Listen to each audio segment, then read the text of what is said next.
안녕하세요. 봄 인사를 드리려고 했는데 다시 겨울이 온 듯 오늘 갑자기 날씨가 추워졌습니다. 이런 날일수록 더 옷 잘 여미셔서 감기 걸리시지 않으셨으면 좋겠습니다.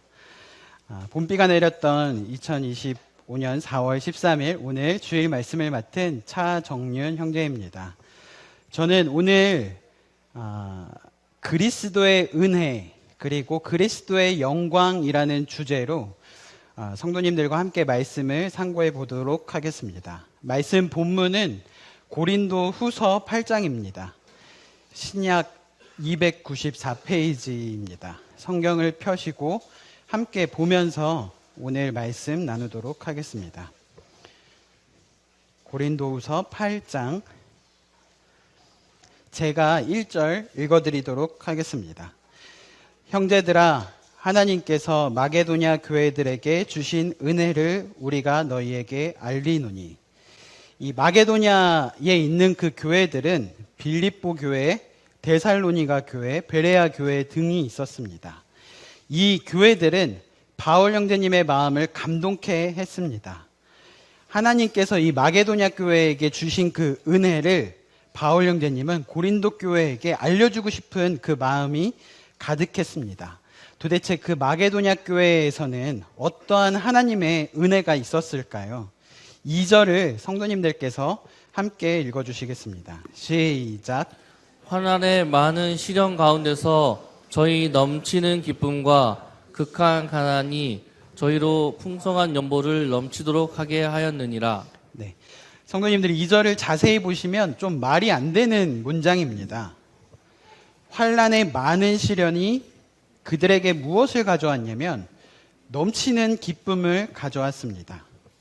그리고 그들의 극심한 가난이, 이게 보통의 가난이라고 표현하지 못할 만큼 극심하다고 표현할 수밖에 없었던 그런 가난이, 쪼들리는 그들의 가난이 예루살렘 교회를 향하여서 풍성한 연보를 넘치게 하였습니다. 우리에게 하나님께서 환난을 허락하시면, 우리에게 하나님께서 극심한 가난을 허락하시면 성도님들은 어떻게 하시겠습니까? 마치 저는 구약의 이스라엘 백성들처럼 하나님을 원망하고 그것에 힘쓸 것 같아요. 왜 나한테 이렇게 환난을 주시고 극심한 가난을 주시냐고 더 하나님께 원망하기를 힘쓸 텐데, 마게도냐 교회 교인들은 그러하지 않았습니다. 그들에게는 넘치는 기쁨이 있었습니다.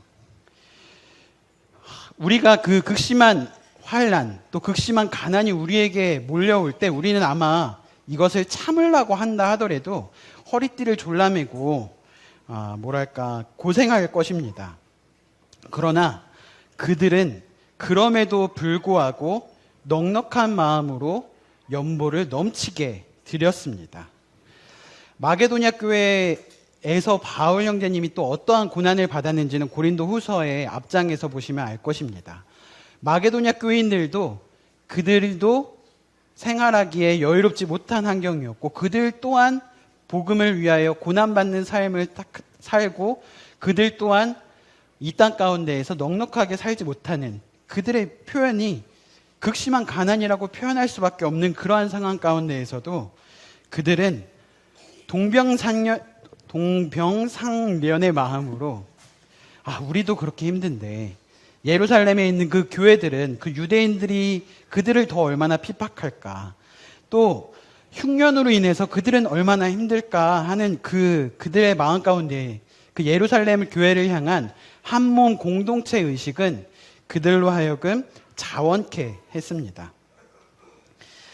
사랑하는 형제님 자매님, 하나님의 은혜는요, 우리의 삶에서 그럼에도 불구하고를 가능케 합니다. 하나님이 나에게 고난을 허락하셨을지라도 그럼에도 불구하고 기뻐할 수 있으며, 나에게 극심한 가난이 있을지라도 나의 마음에 여유롭게 넉넉하게 하나님께 드릴 수 있게 됩니다. 하나님의 은혜는 우리가 그 은혜를 받으면 은혜를 받은 만큼 넘치고 은혜는 흘러갑니다. 성도님들 지금 표정이 은혜 받지 않으신 표정들이세요. 은혜 받으시기 바랍니다. 3절과 4절입니다. 제가 읽어드리도록 하겠습니다.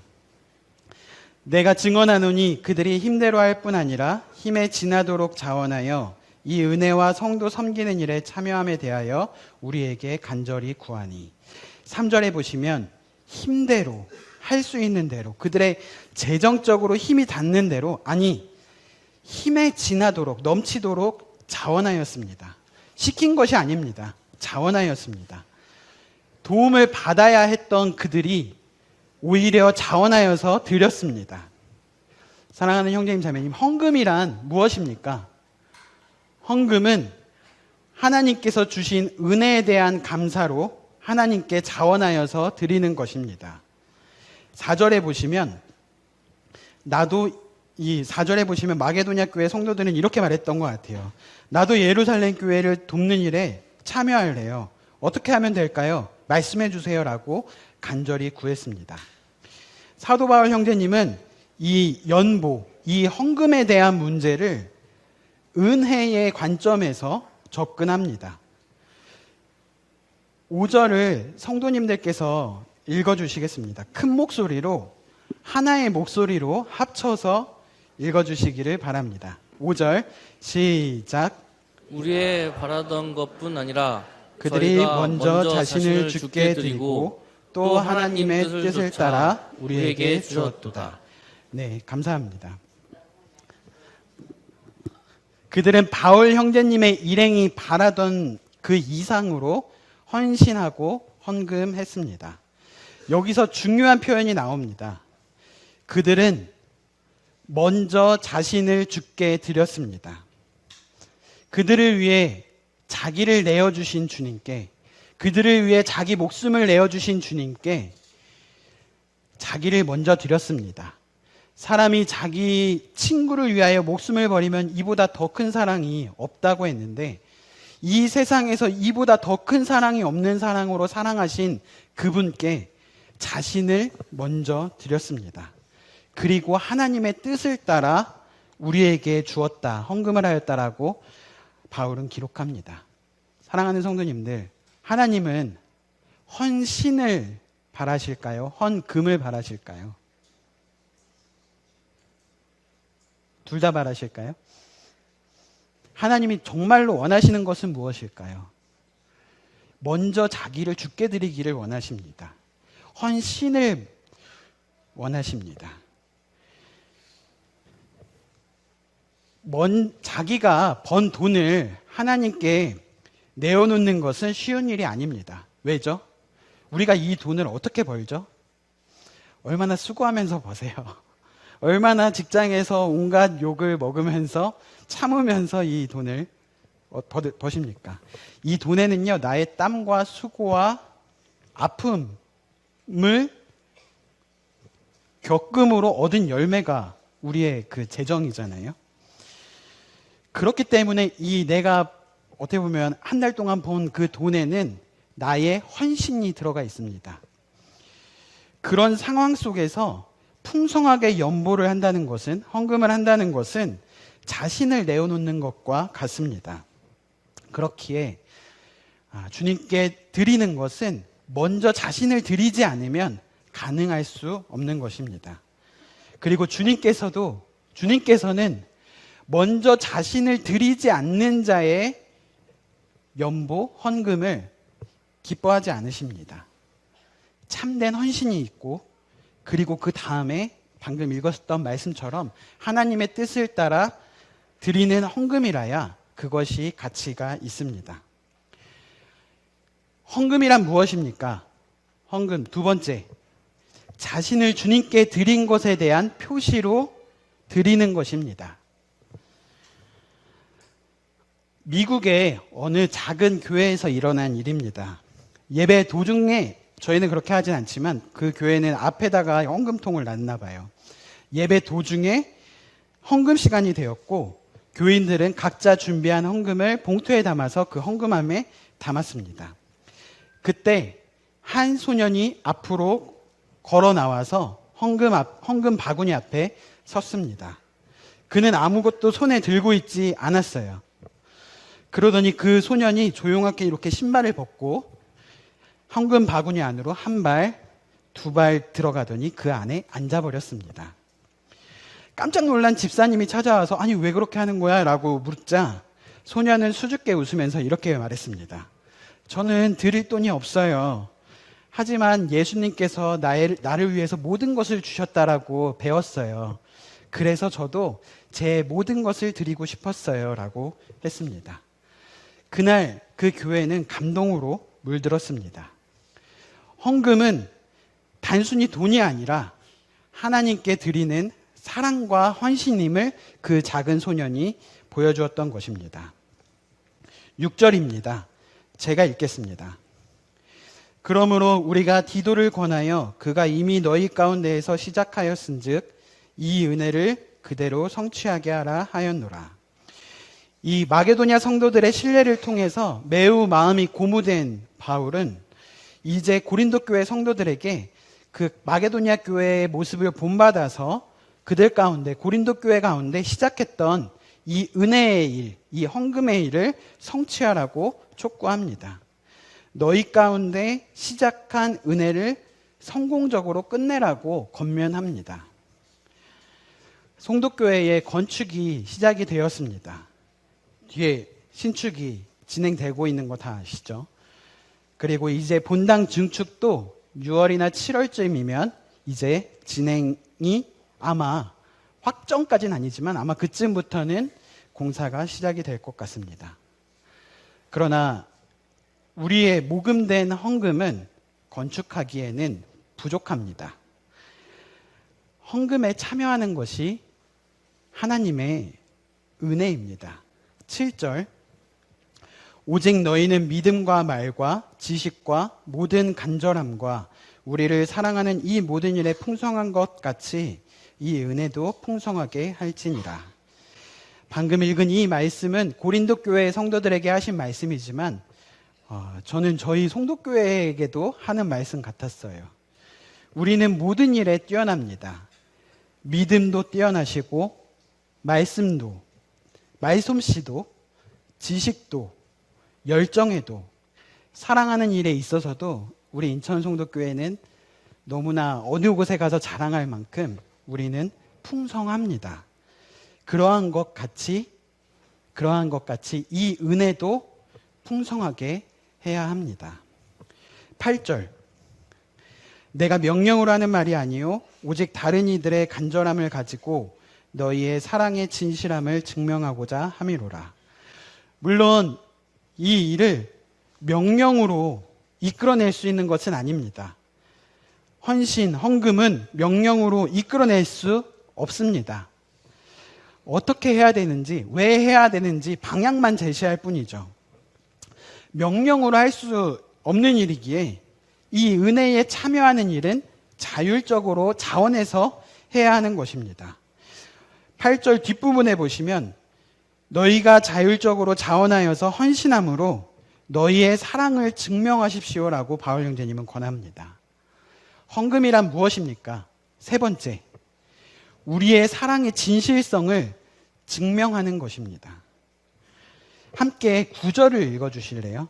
아까 다 같이 한 목소리로 읽었던 것처럼 9절을 합심하여서 큰 목소리로 읽어주시면 감사하겠습니다. 9절 시작. 우리 주 예수 그리스도의 은혜를 너희가 알거니와 부요하신 자로서 너희를 위하여 가난하게 되심은 그의 가난함으로 말미암아 너희를 부요하게 하려 하심이라.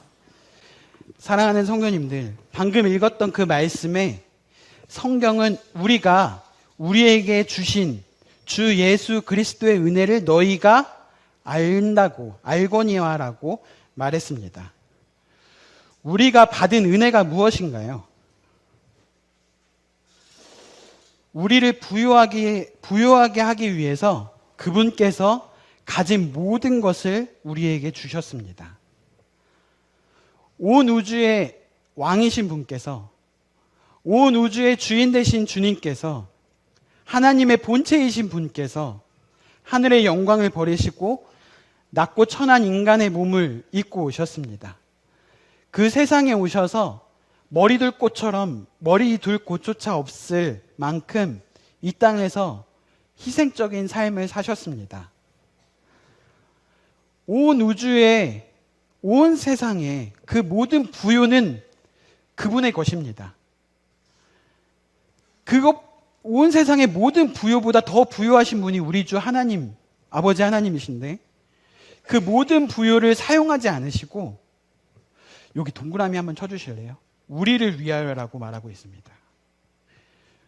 가지신 모든 부요를 우리를 위하여 가난해지셨습니다. 시소하시나요? 그분께서 이렇게 낮아지셨기 때문에 우리는 그분이 가진 모든 부요를 사용하지 않으시고 우리를 위하여 가난하게 되심으로 우리는 주 안에서 부요와 존귀와 영광을 얻습니다. 우리가 헌금하는 이유는요, 우리 주 예수 그리스도의 은혜를 알기 때문입니다. 이 은혜를 아는 자는 모든 것을 기쁨으로 드릴 수 있습니다. 이 은혜를 아는 자는 내가 가진 이 부요함이 다른 그 가난한 자를 부요하게 하기 위해서 사용하는 그 그리스도의 본을 따르는 모습이 나타납니다. 이 그리스도인에게 허락된 부요함을 물질적인 부요로만 이해해서는 안 됩니다. 주님께서 이 땅 가운데 오셔서 가난해지셨다는 것은 뭐 머리 둘 곳조차 없이 그냥 유리하셨던 그런 가난한 삶도 있겠지만, 우리를 위해서 고민하시고 십자가 고난당하시고 사람들에게 배척당하시고 조롱당하시고 핍박당하신 것을 가난이라고 표현할 수가 있고, 그렇다면 우리가 얻은 그 부요는 재정적인 부요뿐만이 아니라 죄로부터의 구원과 영생의 복락을 누리는 것을 의미할 수 있겠습니다. 10절에서 11절입니다. 제가 읽겠습니다. 이 일에 관하여 나의 뜻을 알리노니 이 일은 너희에게 유익함이라. 너희가 1년 전에 행하기를 먼저 시작할 뿐 아니라 원하기도 하였은즉 이제는 하던 일을 성취할지니 마음에 원하던 것과 같이 완성하되 있는 대로 하라. 10절에 보시면 빨리 이 일을 하라. 10절 중간에 보시면 1년 전에 지난해부터 시작됐던 이 일을 11절에 이제는 그 일을 성취하라, 마무리하라 라고 말합니다. 그리고 11절 뒷부분에 보시면 바울 형제님이 이렇게 표현하십니다. 마음에 원하던 것과 같이 완성하되 있는 대로 하라. 바울 형제님은 무리한 요구를 하지 않으셨어요. 있는 대로, 소유하고 있는 대로, 드릴 수 있는 대로 하라고 말하고 있습니다. 12절은 성도님들께서 읽어주시면 감사하겠습니다. 12절 시작. 할 마음만 있으면 있는 대로 받으실 터이요 없는 것은 받지 아니하시리라. 마음에 있고 없고가 중요합니다. 할 마음이 있으면 주님께서 받으실 것입니다. 받으시는 주체가 누구죠? 하나님이 받으십니다. 하나님은 할 마음이 있는 만큼 받으십니다. 마음이 없다면 없는 것은 받지 않으십니다. 하나님은 우리에게 있지도 않은 것이나 바칠 형편이 안 되는 것을 바치라고 강요하시지는 않으십니다. 13절에서 15절까지는 제가 읽겠습니다. 이는 다른 사람들은 평안하게 하고 너희는 공고하게 하려는 것이 아니요 균등하게 하려 함이니 이제 너희의 넉넉한 것으로 그들의 부족한 것을 보충함은 후에 그들의 넉넉한 것으로 너희의 부족한 것을 보충하여 균등하게 하려 함이라. 기록된 것과 같이 많이 거둔 자도 남지 아니하였고 적게 거둔 자도 모자라지 아니하였느니라. 13절에 헌금을 하라고 연보를 하라고 권하는 것은 너희를 괴롭게 공고하게 하려는 것이 아니라 평안하게 또한 균등하게 하려 함이다. 은혜는 나를 존귀하게 하려는 것이 아니라 다른 사람을 존귀하게 합니다. 13절에 보시면 이 균등의 법칙에 대해서 14절에 설명합니다. 언젠가 마게도냐 교회나 고린도 교회가 궁핍해지면 그들이 도왔던 예루살렘 교회가 그때는 그 교회를 도울 것입니다. 서로 상부상조하면서 서로 도우면서 그 은혜를 균등하게 하는 거죠. 15절에서 바울 형제님은 평균케 하는 원칙을 광야에서 만나를 거두던 이스라엘 백성에게서 찾고 있습니다. 젊고 힘이 많은 사람은 그날 만나를 많이 모았을 거예요. 그리고 늙고 병든 자는 그날 만나를 적게 모았을 것입니다. 그러나 많이 거둔 자가 부족한 자를 도움으로써 남는 것도 없고 부족한 것도 없게 하나님은 하셨습니다. 우리가 이 땅에서 재물을 많이 거둔다고 남는 게 아닙니다. 다 하나님이 주신 것입니다. 우리가 이 땅에서 이 재물을 악착같이 아끼고 모은다고 부자가 되는 것이 아닙니다. 다 하나님이 주셔야 하는 것입니다. 또 하나님께 우리가 재물을 드린다라고 해서 없어지는 것이 아닙니다. 하나님께서 다 채우십니다. 이 가나안을 향하여서 광야를 지나던 이스라엘 백성처럼 우리는 영원한 천국을 향하여 이 광야 같은 세상을 지나가고 있습니다. 그렇기에 우리도 함께 나누는 생활을 해야 합니다. 16절부터 24절까지는 연보 헌금을 은혜를 전달하는 일에 택함을 받은 세 분의 형제님들에 대하여 말하고 있습니다. 16절에서 18절까지는 이 내용이 세 분의 형제님들이기 때문에 형제님들만 읽겠습니다. 16절에서 18절 형제님들만 읽겠습니다. 시작. 너희를 위하여 같은 간절함을 간절함을 디도의 마음에도 주시는 하나님께 감사하노니 그가 권함을 받고 더욱 간절함으로 자원하여 너희에게 나아갔고 또 그와 함께 그 형제를 보내었으니 이 사람은 복음으로써 모든 교회에서 칭찬을 받는 자요. 네, 16절에 보시면 바울 형제님이 물어봅니다. 디도 형제, 고린도에 가보는 것이 어때? 17절에 보시면 디도는 네, 알겠습니다. 제가 가보겠습니다 하고 나아갔습니다. 그리고 18절에 디도와 함께 그 형제를 보냅니다 하고 그 형제라고만 표현하고 그분의 이름이 없는데 그분에 대하여서 성경은 이렇게 표현합니다. 이 사람은 복음으로써 모든 교회에서 칭찬을 받는 형제입니다. 이름이 없습니다. 그가 교회를 사랑하고 사모하는 표현만 기록되어 있어요. 17절 중간에 더욱 간절하였다. 자원하였다. 이 형제님이 어떠한 형제님인지 19절과 21절까지에도 나오지만 이 형제님의 이름이 기록이 되어 있지가 않습니다. 19절에서 21절까지는 자매님들께서 읽어주시면 감사하겠습니다. 19절에서 21절 시작.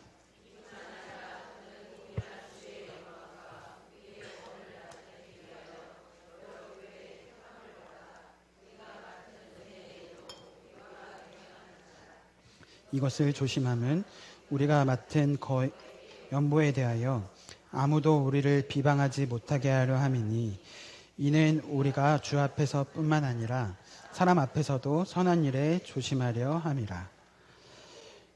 그 형제님은 19절에 보시면 주님의 영광을 위해 사는 자라고 표현합니다. 그리고 우리의 원함을 나타내기 위하여 여러 교회의 택함을 받은 자라고 합니다. 그러함으로 은혜의 일에 연보를 전하는 일에 동행하는 자라고 합니다. 이름이 기록되지 않았어요. 주님의 일에 간절함으로 더욱 간절함으로 나아갔던 그분, 주의 일에 동행하고 주님의 영광을 위해 살며 18절에 보시면 복음으로써 모든 교회에서 칭찬을 받지만 이름은 없는 사람. 20절과 21절에 이 귀한 주님의 일이 다른 사람들에게 비방을 받지 않게 하기 위하여서 교회 안에서 그러한 일을 할 때에 신중하고 조심성 있게 그 일을 처리하는 사람. 22절 제가 읽겠습니다. 또 그들과 함께 우리의 한 형제를 보내었노니 우리는 그가 여러 가지 일에 간절한 것을 여러 번 확인하였거니와 이제 그가 너희를 크게 믿음으로 더욱 간절하니라. 이렇게 말씀이 빨리 끝날 줄은 몰랐네요. 거의 끝이 나가는데 저도 끝이 가고 있는데 한 30분 정도면 끝날 것 같습니다. 22절에 보시면 22절 읽었죠? 죄송합니다. 22절에 보시면 또 한 명의 형제님이 나옵니다. 또 그들과 함께 우리의 한 형제를 보내었다. 그분도 앞에 나온 분처럼 이름이 없습니다. 그 형제님, 요 두 번째 형제님도 여러 가지 일에 간절하였고 고린도 교회 성도들이 여러 번 검증을 거쳐서 확인하여서 교회가 그를 크게 신뢰하는 분입니다. 마지막으로 23절과 24절을 읽겠습니다. 23절, 24절 함께 읽겠습니다. 시작. 디도로 말하면 나의 동료요, 너희를 위한 나의 동역자요, 우리 형제들로 말하면 여러 교회의 사자들이요, 그리스도의 영광이니라. 그러므로 너희는 여러 교회 앞에서 너희의 사랑과 너희에 대한 우리의 자랑의 근거를 그들에게 보이라. 여기 보면 충성스러운 분들이 많이 나옵니다. 이름을 모르는 두 형제님과 디도 형제님의 이름이 나옵니다. 이들이 뭐라고 불렸냐면요, 나의 동료, 나의 동역자라고 불렸습니다. 그리고 23절, 디도는 나의 동료, 너희를 위한 나의 동역자. 그리고 그 두 명의 형제님들, 우리 형제들로 말하면 여러 교회의 사자들이요. 이 사자라고 하면 어흥이 아니라 심부름꾼, 원어적으로는 심부름꾼, 교회에서 보낸 일꾼, 심부름꾼이요, 그리스도의 영광이니라. 이 그리스도의 은혜를 맡아서 디도와 함께 이 은혜의 일을 행하였던, 섬겼던 이 형제님들은 이름이 없어요. 이름이 없는데 그들을 뭐라고 성경에 표현하냐면 그리스도의 영광이라고 표현합니다. 우리는 은혜 받은 자로서 마땅히 하나님의 은혜에 대해 마땅히 반응하여야 하고 그리스도의 영광이 되어야 합니다. 이 고린도후서 8장에 가장 많이 나온 단어가 무엇인지 아세요? 연보일까요? 간절함일까요? 아니에요. SBA 할 때도 아니라고 했는데 왜 또 똑같은 틀린 답을 말씀해 주시죠? 그러면 맞는 답이 무엇이죠? 가장 많이 나온 답이 무엇이죠? 은혜입니다. 은혜.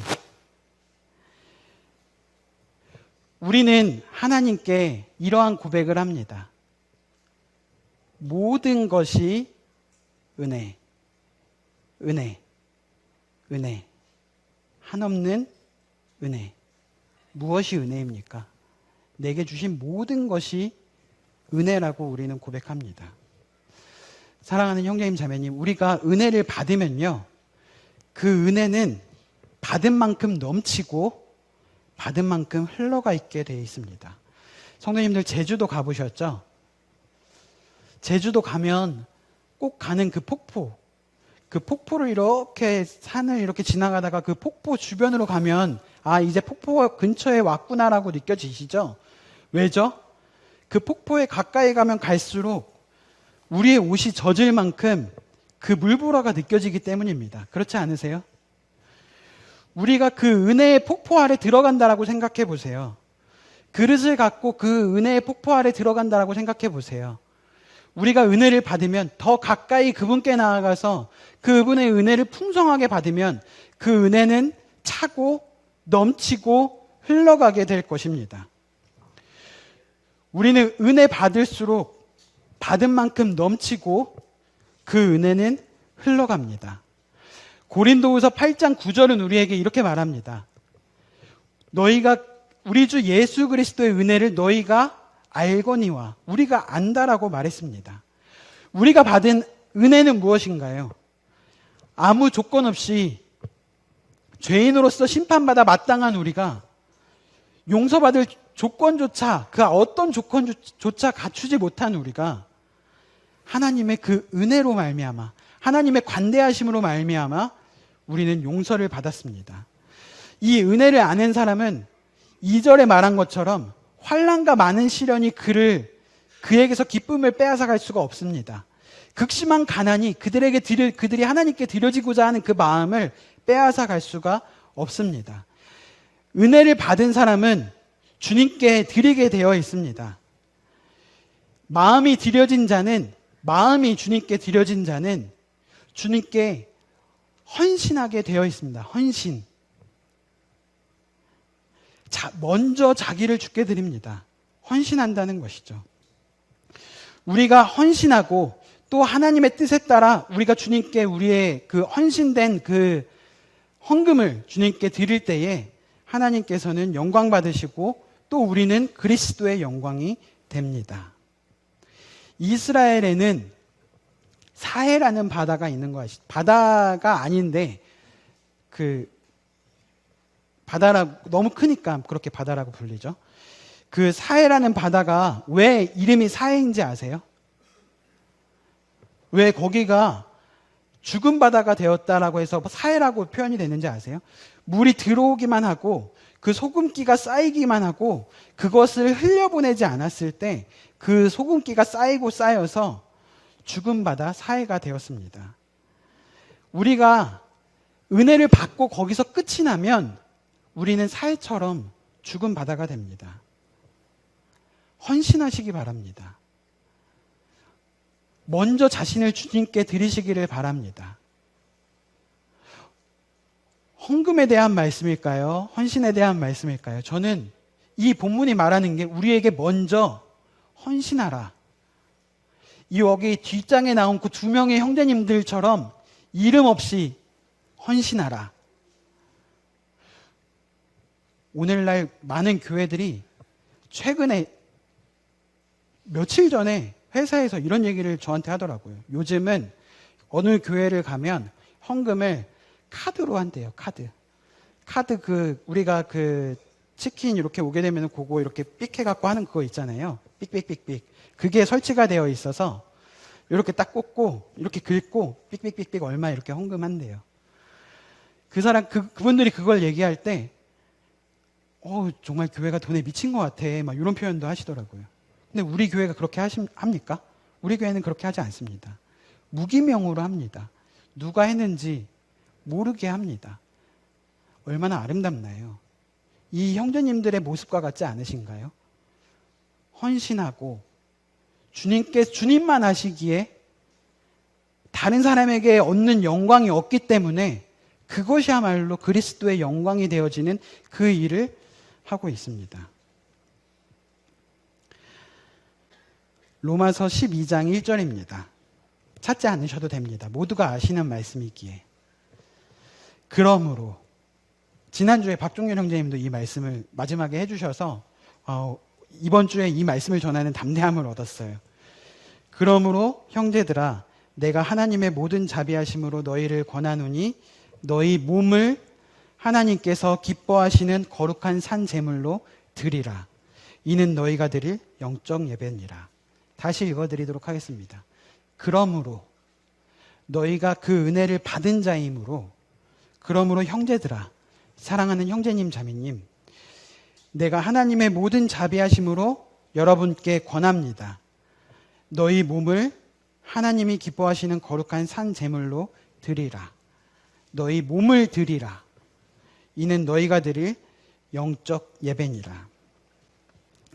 진정으로 주님께 마음을 드리는 자는 자신의 몸을 드리게 되어 있습니다.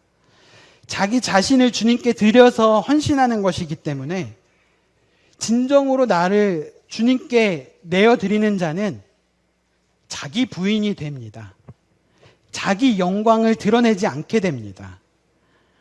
그렇기에 저는 이 고린도후서 뒤에 적혀 있었던 이 두 형제님들이 너무나 멋있었어요.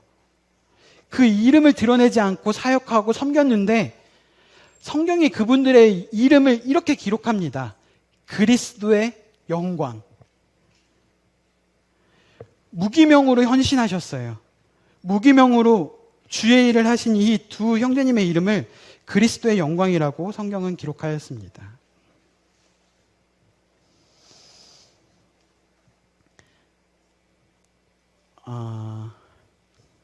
우리가 이제 신축이 진행 중에 있고 증축도 올해 안에 예정되어 있습니다. 신축을 하는 부분에 있어서도 저게 먼저 끝날 것 같은데 저것을 우리가 신축하기에도 지금은 부족한 상황 가운데 있음을 성도님들이 아실 것입니다. 그리고 그것 또한 부족하기에 증축도 부족함을 성도님들이 아실 것입니다. 물론 저는 성도님들께서 힘에 지나도록 자원하셔서 헌신하셨다고 저는 믿습니다. 하지만 그럼에도 불구하고 우리는 주님께 더욱 헌신하여야 합니다. 그러함으로 우리 교회도 이 건축이 끝났을 때 마게도냐 교회처럼 아름다운 간증이 남기를 바랍니다.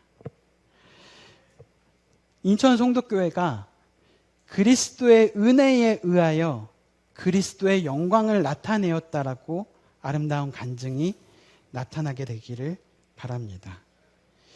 이것으로 오늘 주일 말씀을 마치겠습니다. 경청해 주셔서 감사합니다.